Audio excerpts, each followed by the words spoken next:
Ձեզ նախապես տեղյակ չէին պահել ընտրության կարգի մասին։ Ճիշտն ասած աշխատանքի մեջ եմ եղել, չեմ լսել։ Իսկ դուրս էիք ընտրություն կատարում, ինչու՞։ Ես երևի մտածված չեմ արել, չի ազնիվ խոս մտածված չեմ արել։ Ոչ ոք չի ուղղորդել, որ ընտրության իրենց ինձ։ Չէ, ոչ մեկ։ Ես չափահաս կին եմ, անհնարին բան է, որ մեկ ինձ բան ասի։ Այսօր օրինակ ուղղորդման դեպքեր են արձանագրվել մարդկանց։ Ես հեռուստացույցով տեսել եմ։ Դուք նման դեպքի մասնակից ականատես չեք եղել։ Չէ։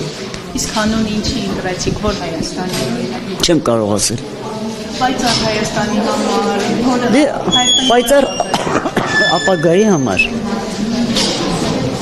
Ես